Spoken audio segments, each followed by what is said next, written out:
Le damos la bienvenida a Prediquemos, un podcast sobre la predicación, el liderazgo y la teología pastoral.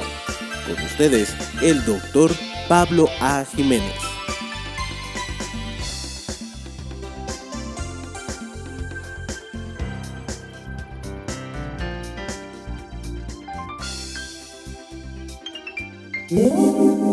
Le damos la bienvenida a este vídeo sobre la historia de la Iglesia Cristiana.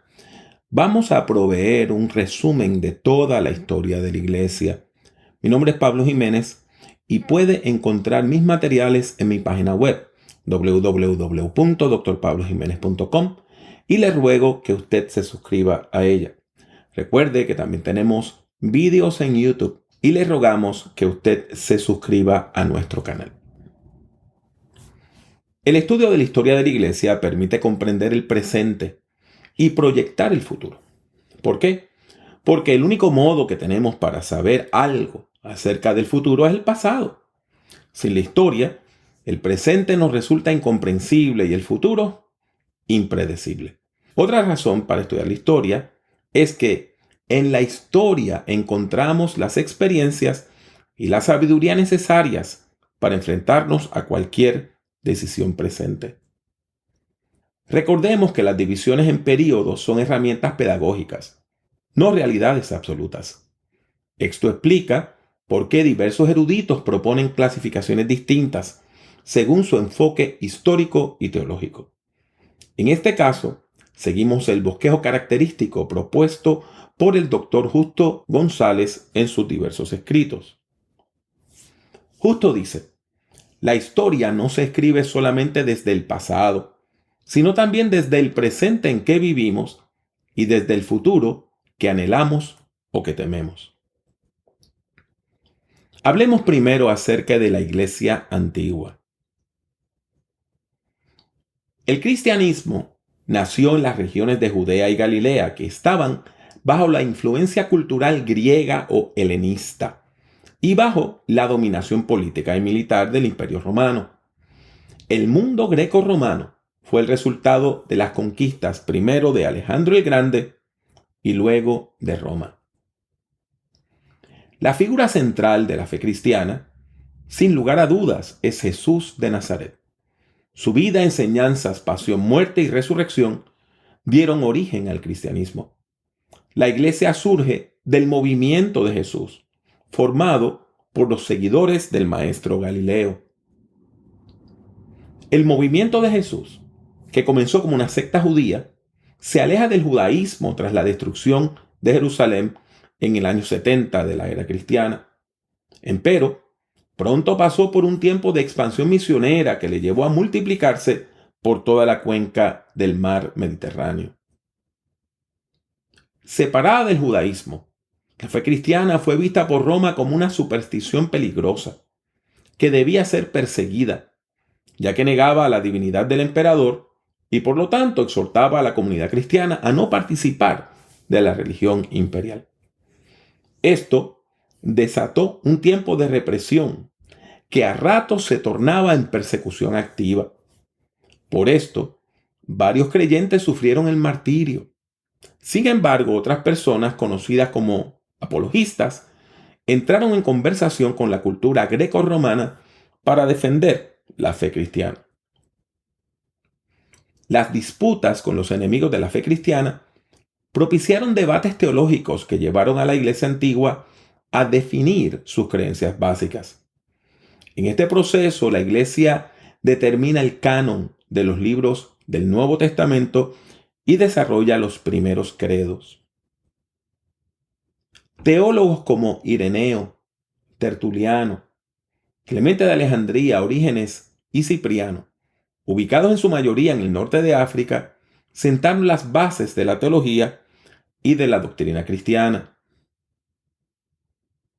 Pasemos a hablar del Imperio cristiano. El Edicto de Milán, promulgado en el año 313 por el emperador Constantino y su colega Licinio, marcó un punto de inflexión en la historia del cristianismo. Este documento garantizó la libertad religiosa a todos los ciudadanos del Imperio Romano, poniendo fin a casi 3 siglos de persecuciones intermitentes contra los seguidores de Jesús. Gracias a esta medida, la iglesia pudo salir de la clandestinidad, construir templos, poseer propiedades y organizarse libremente. La nueva relación entre el poder imperial y la iglesia transformó la vida cristiana. Obispos y concilios adquirieron legitimidad pública y la fe, antes marginal, comenzó a ocupar espacios de influencia política y cultural. Sin embargo, esta alianza también trajo tensiones, pues la cercanía al poder imperial conllevaba el riesgo de comprometer la pureza espiritual del mensaje evangélico, fusionando intereses religiosos y políticos. En este contexto de consolidación institucional, surgieron intensos debates teológicos sobre la identidad de Cristo y la naturaleza de Dios. El arrianismo, promovido por Arrio en Alejandría, afirmaba que el Hijo no era eterno como el Padre, sino una criatura subordinada. Esta controversia llevó al Concilio de Nicea, que definió la plena divinidad de Cristo y formuló el credo niceno, reafirmando la doctrina trinitaria. Mientras la iglesia lograba unidad doctrinal, el imperio enfrentaba graves amenazas externas. Las invasiones bárbaras por visigodos, vándalos, ostrogodos y otros pueblos germánicos debilitaron progresivamente las fronteras romanas.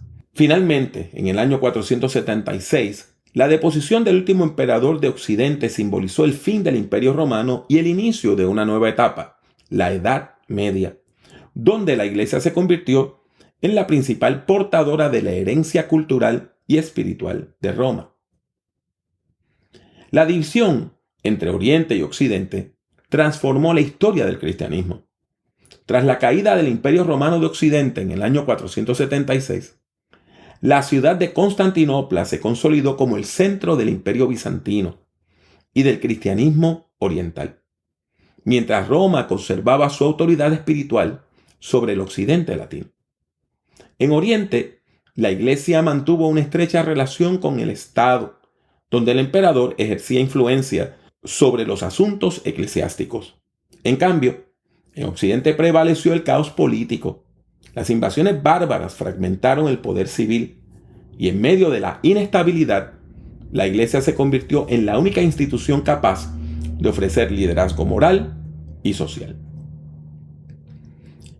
De este contexto surgieron 2 movimientos fundamentales. Por un lado, el monasticismo se expandió como respuesta espiritual a la decadencia del mundo, buscando preservar la fe y el saber en comunidades dedicadas a la oración, el trabajo y el estudio. Por otro lado, el papado comenzó a fortalecerse como símbolo de unidad y autoridad, con el obispo de Roma asumiendo un papel pastoral y político cada vez más relevante. Así, mientras Oriente cultivaba la teología y la liturgia, Occidente se organizaba alrededor del poder espiritual del Papa y de los monasterios que resguardaban la civilización cristiana. Durante los siglos 7 y 8, la expansión del Islam representó una de las mayores amenazas para la cristiandad. En pocas décadas, los ejércitos musulmanes conquistaron vastos territorios del antiguo imperio bizantino y de la cristiandad oriental, incluyendo Jerusalén, Antioquía y Alejandría, 3 de las sedes episcopales más importantes y centros neurálgicos de la vida teológica y cultural del cristianismo primitivo. La pérdida de estos territorios no solo significó un golpe espiritual, sino también económico y político, pues la Iglesia se vio privada de regiones que habían sido cuna de la fe y del pensamiento cristiano. Mientras tanto, en Europa occidental se consolidaba un nuevo modelo social y político, el feudalismo. Este sistema surgió como respuesta al colapso del poder central romano y a la necesidad de defensa ante las invasiones germánicas y la inestabilidad política. Las relaciones sociales se estructuraron en torno a la lealtad entre señores y vasallos, mientras la Iglesia, mediante sus monasterios y obispos, se convirtió en una de las mayores propietarias de tierras y en un poder moral de primer orden. En medio de la fragmentación política, el cristianismo se mantuvo como el único vínculo de unidad cultural y espiritual en Europa, preservando la fe, el arte y el conocimiento en un mundo marcado por la incertidumbre. Hablemos de la Alta Edad Media. Durante la Edad Media, los monasterios desempeñaron un papel esencial en la renovación espiritual de la Iglesia. La reforma de Cluny en el siglo X buscó purificar la vida monástica y liberar a los monasterios del control feudal. Posteriormente, los cistercienses, con figuras como Bernardo de Claraval, enfatizaron la austeridad, el trabajo manual y la oración. Surgieron las órdenes mendicantes, especialmente los franciscanos y dominicos, dedicados a la predicación, la enseñanza y el servicio a los pobres.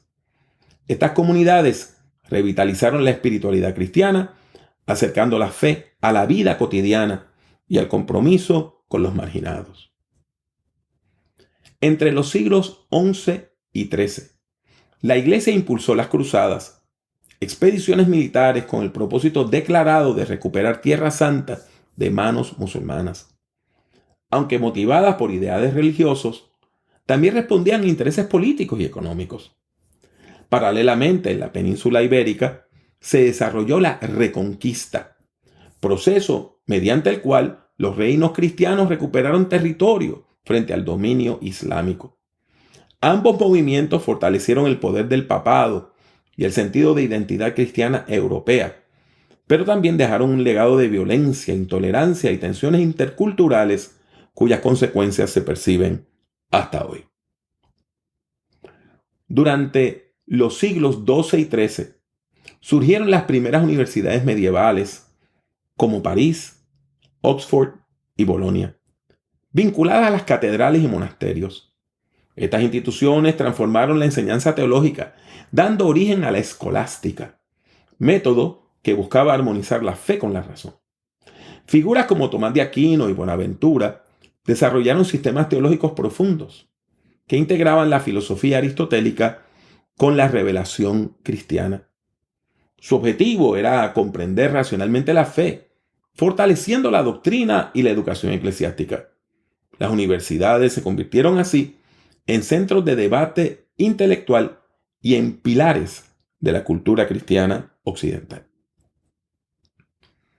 Las catedrales góticas del siglo XIII, con sus altas torres, arcos apuntados y vitrales multicolores, representaron el esplendor de la fe y del arte cristiano. Estas construcciones, como Notre-Dame de París o Chartres, fueron verdaderos proyectos comunitarios, financiados y edificados por generaciones enteras de creyentes.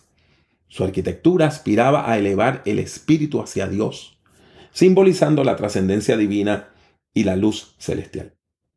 Además de templos, las catedrales eran centros de vida urbana, donde convergían el culto, la educación y la asistencia social. En ellas, el arte, la teología y la espiritualidad se unían en una expresión visible de la esperanza cristiana. El pontificado de Inocencio III marcó el punto culminante del poder papal en la Edad Media. Este papa consolidó la autoridad de la Iglesia sobre los reinos europeos, interviniendo en asuntos políticos y proclamando la supremacía espiritual del papado sobre todos los poderes terrenales. Convocó el Cuarto Concilio de Letrán, que reformó la disciplina eclesiástica y definió dogmas fundamentales como la transubstanciación.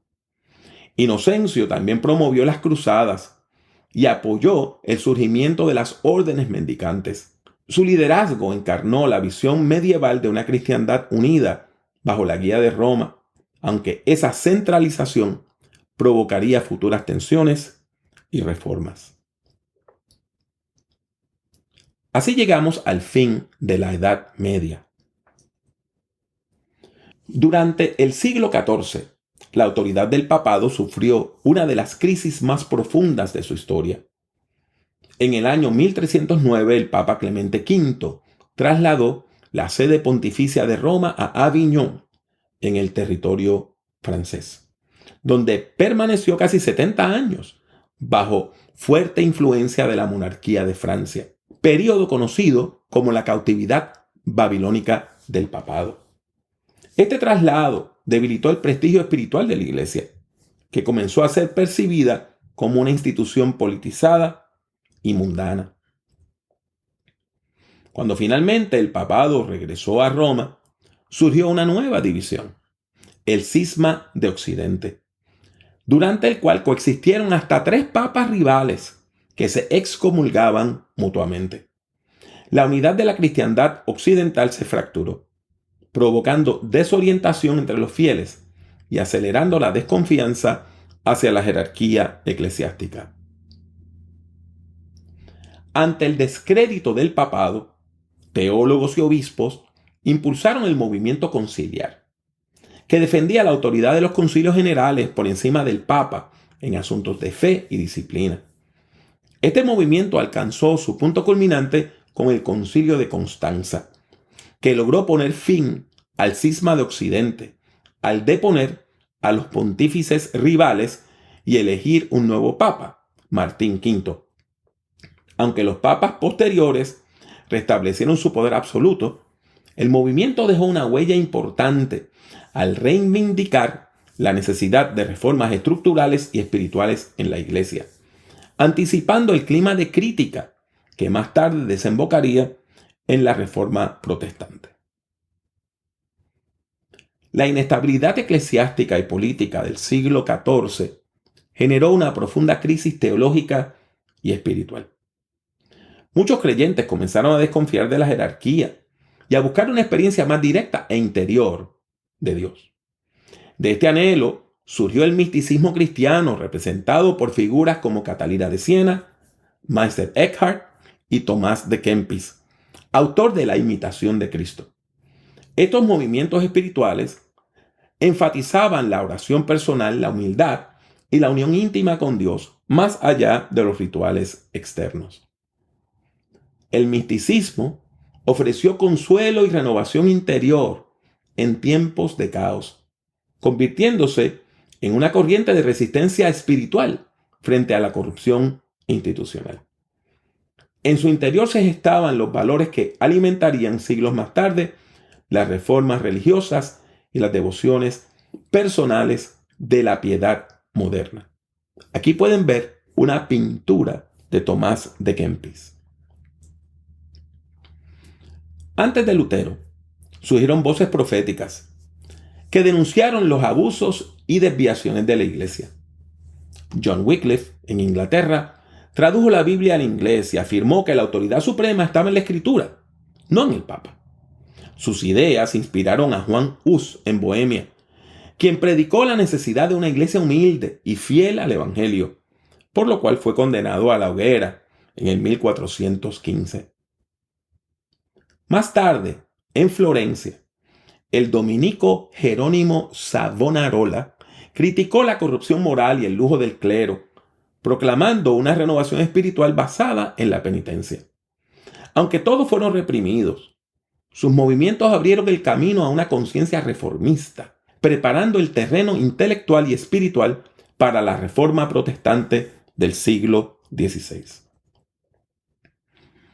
La caída de Constantinopla marcó el fin del Imperio Bizantino y el colapso definitivo de la cristiandad oriental como poder político. En el 1453, el sultán otomano Mehmed II conquistó la capital bizantina tras un prolongado asedio, instaurando el dominio musulmán sobre la ciudad, que pasó a llamarse Estambul. Este acontecimiento conmocionó a toda Europa, simbolizando el cierre de una era. Muchos eruditos griegos huyeron hacia Occidente, llevando consigo manuscritos clásicos que fomentarían el renacimiento humanista. Al mismo tiempo, la caída de Constantinopla estimuló la búsqueda de nuevas rutas comerciales hacia Oriente, lo que conduciría indirectamente a los viajes de exploración y el descubrimiento de América. En el ámbito religioso, la derrota bizantina reforzó la conciencia de vulnerabilidad cristiana y el anhelo de unidad, aunque también profundizó la distancia entre las iglesias de Oriente y Occidente. Conquista y reforma. El siglo XVI fue escenario de dos acontecimientos que transformaron radicalmente la historia mundial y la del cristianismo: el descubrimiento de América y la Reforma protestante. El primero, iniciado por los viajes de Cristóbal Colón en el 1492, amplió los horizontes geográficos, culturales y religiosos de Europa, impulsando la expansión misionera y el encuentro, a menudo violento, con nuevas civilizaciones. El segundo evento, encabezado por Martín Lutero, provocó una profunda división dentro de la cristiandad occidental, desafiando la autoridad papal y proponiendo una renovación teológica basada en la Escritura y en la gracia divina. Ambos hechos redefinieron la identidad y la misión de la Iglesia. La Reforma no fue un movimiento uniforme, sino una serie de transformaciones paralelas. En Suiza, Ulrico Zwinglio impulsó una reforma centrada en la predicación bíblica y en la simplificación del culto.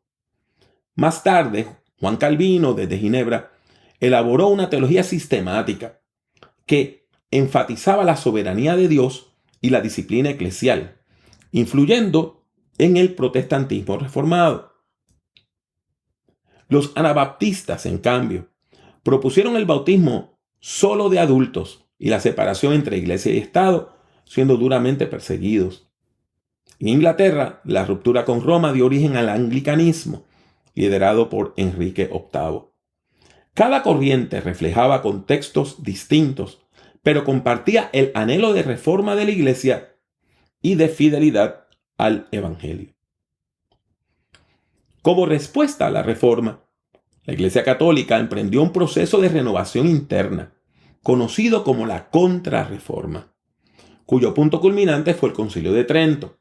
Este concilio reafirmó la autoridad papal, la importancia de la tradición junto a la Escritura y la necesidad de las buenas obras junto con la fe. También promovió la reforma moral del clero, la creación de seminarios para la formación sacerdotal y la renovación de la liturgia.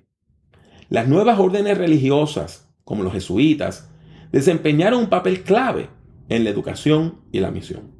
La Contrarreforma revitalizó el catolicismo y reafirmó su identidad frente al protestantismo. Durante los siglos XVI y XVII, el cristianismo se convirtió en una religión verdaderamente global, gracias a la expansión colonial europea. Misioneros católicos, especialmente jesuitas, franciscanos y dominicos, acompañaron las expediciones a América, Asia y África, fundando escuelas, hospitales y comunidades de fe. Al mismo tiempo, las corrientes protestantes comenzaron a difundirse por el norte de Europa y más tarde por el Nuevo Mundo. Este proceso de expansión implicó tanto evangelización como conflictos culturales, pues la fe cristiana chocó con algunas tradiciones locales. Los siglos XVII y XVIII. El siglo XVII también estuvo marcado por intensos conflictos religiosos que sacudieron Europa y redefinieron la relación entre Iglesia y Estado. La Guerra de los 30 años comenzó como una disputa entre católicos y protestantes en el Sacro Imperio Romano Germánico, pero pronto se convirtió en un conflicto político devastador que arrasó gran parte de Europa Central. Su conclusión, con la Paz de Westfalia, estableció el principio de la soberanía nacional y la tolerancia religiosa limitada. Paralelamente, en Inglaterra, la Revolución Puritana buscó reformar la Iglesia anglicana desde dentro, defendiendo una fe más pura y la autoridad de las Escrituras sobre la monarquía. Después de las guerras religiosas, las iglesias protestantes y católicas adoptaron ortodoxias rígidas para definir su identidad frente al adversario. Sin embargo, este énfasis en la doctrina produjo un cristianismo frío y formal, centrado más en la corrección teológica que en la vivencia espiritual. Como reacción, surgieron dos movimientos opuestos, pero complementarios. El pietismo, que enfatizaba la fe personal, la conversión y la vida devocional, y el racionalismo, que aplicaba la razón al estudio de la religión, buscando una fe compatible con la ciencia y la filosofía. Ambos representaban intentos de renovar el cristianismo, aunque desde enfoques radicalmente distintos. El pietismo, nacido en Alemania con Spener y Frank, promovía el estudio bíblico, la oración en grupos pequeños y una vida cristiana práctica. De su influencia surgieron los hermanos moravos, liderados por el conde de Zinzendorf, impulsando así una espiritualidad misionera y comunitaria. En Inglaterra, el metodismo fundado por John Wesley combinó la piedad personal con la acción social, extendiendo la fe entre las clases populares. Estos movimientos avivaron el cristianismo europeo y americano, destacando la experiencia del nuevo nacimiento, la santificación y la responsabilidad social como pilares de una fe viva y transformadora. La colonización europea de América durante los siglos XVII y XVIII dio lugar al surgimiento de nuevas comunidades cristianas con características propias. En el norte de los Estados Unidos, los puritanos ingleses fundaron colonias en Nueva Inglaterra con la intención de establecer sociedades gobernadas por principios bíblicos. En el sur y en el centro, los misioneros católicos españoles y portugueses establecieron reducciones, misiones y parroquias que evangelizaron a los pueblos indígenas. La diversidad de tradiciones católicas, protestantes y reformadas sentó las bases del pluralismo religioso americano. Así, el cristianismo se adaptó a nuevos contextos culturales, convirtiéndose en una fuerza espiritual y social determinante en el nuevo mundo. El siglo XIX, la modernidad. Durante el siglo XIX, el cristianismo europeo experimentó una profunda transformación intelectual, conocida como el liberalismo teológico. Este movimiento surgió en respuesta a la Ilustración y al auge de las ciencias naturales, que desafiaron las concepciones tradicionales de la fe y de la autoridad bíblica. Teólogos como Schleiermacher, considerado el padre de la teología liberal, propusieron una nueva comprensión del cristianismo centrada en la experiencia religiosa y en la conciencia individual, más que en los dogmas o en la autoridad eclesiástica. Para los teólogos liberales, la religión no debía oponerse a la razón, sino dialogar con ella. Por eso reinterpretaron las escrituras a la luz del pensamiento crítico y del contexto histórico. El liberalismo teológico se desarrolló especialmente en universidades alemanas y británicas, influyendo en el estudio bíblico, la ética social y la teología práctica. Aunque buscó reconciliar la fe con la cultura moderna, también generó tensiones dentro de las iglesias, pues sus críticos, especialmente los conservadores y los movimientos evangélicos, lo consideraban como una dilución del mensaje cristiano. Sin embargo, el liberalismo teológico dejó una huella duradera al abrir la teología al pensamiento científico, a la libertad académica y a una visión más humana y social del cristianismo. Frente a los desafíos intelectuales y sociales del siglo XIX, tales como la secularización, el racionalismo, el positivismo y las revoluciones liberales, la Iglesia Católica adoptó una postura defensiva. En el documento Syllabus Errorum, el Papa Pío IX rechazó el relativismo, el liberalismo político y la autonomía de la razón frente a la fe. El Concilio Vaticano I se convirtió en un momento decisivo al definir el dogma de la infalibilidad papal, según el cual el Papa, cuando hablaba ex cátedra en cuestiones de fe y moral, está libre de error por asistencia divina. Esta doctrina consolidó la autoridad central del pontífice y reforzó la unidad eclesial frente a las corrientes disidentes y a las presiones del Estado moderno. El siglo XIX fue también la gran era de las misiones protestantes, caracterizada por una expansión sin precedentes del cristianismo fuera de Europa, impulsadas por el fervor del avivamiento evangélico y por el espíritu misionero del pietismo y el metodismo. Numerosas sociedades como la London Missionary Society, la Basel Mission o la American Board of Commissioners for Foreign Missions enviaron obreros a África, Asia y América Latina. Los misioneros, motivados por el mandato de la Gran Comisión, fundaron escuelas, hospitales y comunidades cristianas, combinando la evangelización con el desarrollo social. En África, su labor contribuyó a la alfabetización y a la traducción de la Biblia a cientos de lenguas. En Asia, enfrentaron sistemas religiosos complejos, como el hinduismo y el budismo. Y en América Latina introdujeron el protestantismo en un contexto predominantemente católico. Sin embargo, la empresa misionera también estuvo ligada al colonialismo europeo, lo que provocó ambigüedades éticas y tensiones culturales. A pesar de ello, el impacto fue profundo. Surgieron iglesias autóctonas, líderes locales y movimientos de renovación espiritual que prepararon el terreno para la globalización del cristianismo. El siglo XIX consolidó así el tránsito del cristianismo occidental a una fe verdaderamente mundial, diversa y misionera. Hablemos del fin de la modernidad y de la posmodernidad. El siglo XX transformó radicalmente el panorama religioso mundial. Las guerras mundiales provocaron una crisis moral y espiritual sin precedentes.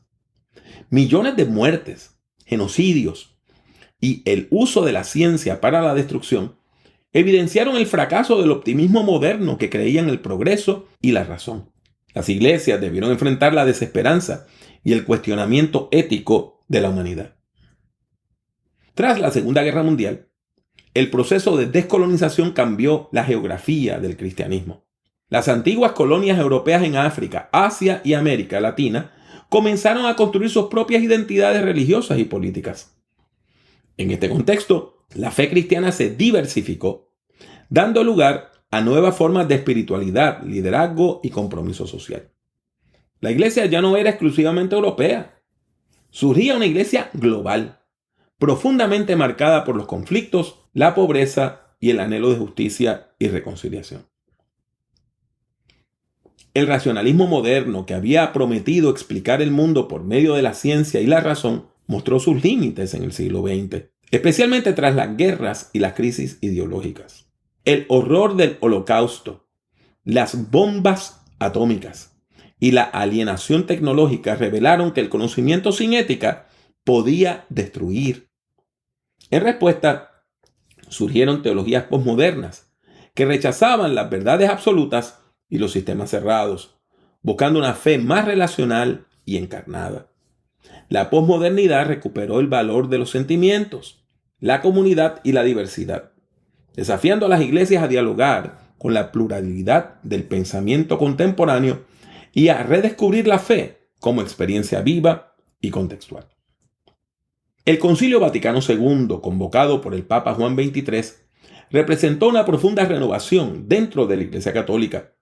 Su propósito fue abrir las ventanas de la Iglesia al mundo moderno, promoviendo el diálogo con la cultura contemporánea, con el resto de las confesiones cristianas y hasta con otras religiones. Entre sus reformas más significativas se encuentran la participación activa de los laicos, la celebración litúrgica en lenguas vernáculas y una comprensión más pastoral de la autoridad eclesial. Documentos como Lumen Gentium y Gaudium et Spes redefinieron la misión de la Iglesia como pueblo de Dios y signo de esperanza en el mundo. El concilio fomentó el diálogo interreligioso y la justicia social, impulsando el compromiso con los pobres y marginados. Aunque generó tensiones entre sectores conservadores y progresistas, el Concilio Vaticano II abrió una nueva etapa de vitalidad espiritual y responsabilidad histórica para el catolicismo contemporáneo. Con la descolonización del siglo XX, surgieron iglesias jóvenes en África, Asia y América Latina que comenzaron a emanciparse del control de las misiones europeas. Estas comunidades desarrollaron su propia identidad teológica y cultural, reinterpretando el Evangelio desde su realidad histórica.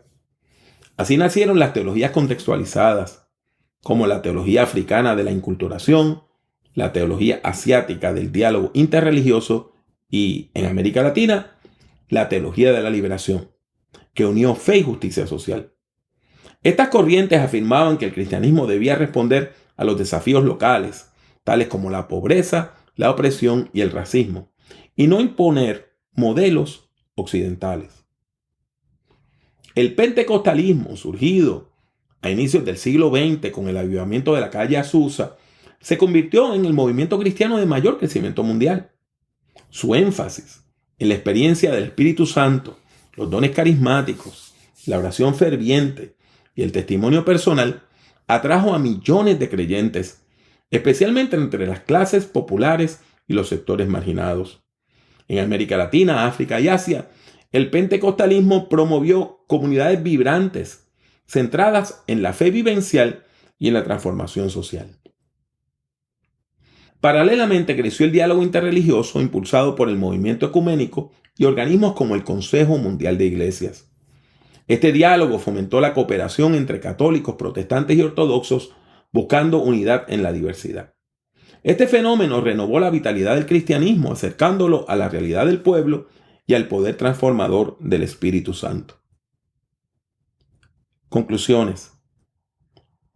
La historia de la Iglesia es un testimonio vivo de un proceso continuo de reforma y renovación, en el que cada generación de creyentes ha debido redescubrir la fidelidad al Evangelio en medio de contextos cambiantes.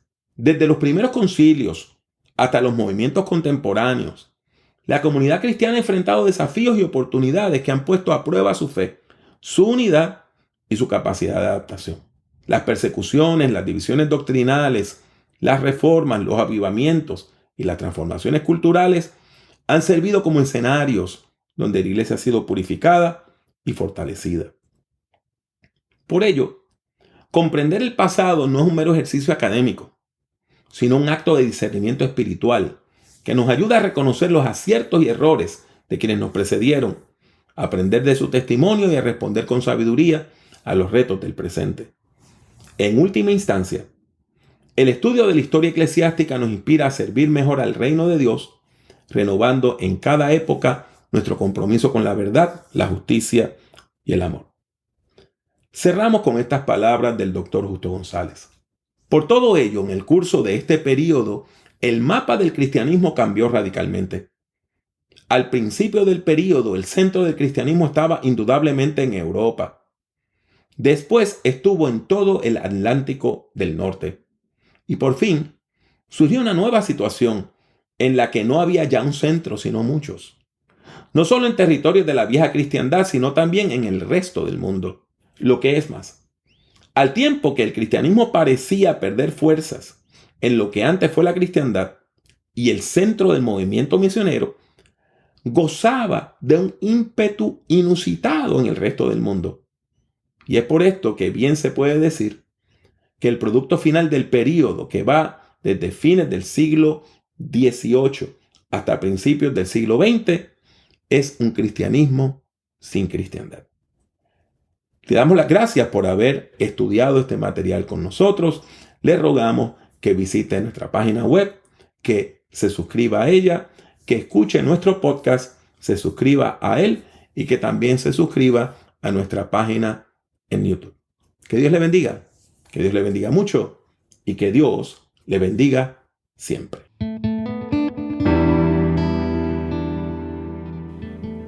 Gracias por escuchar Prediquemos.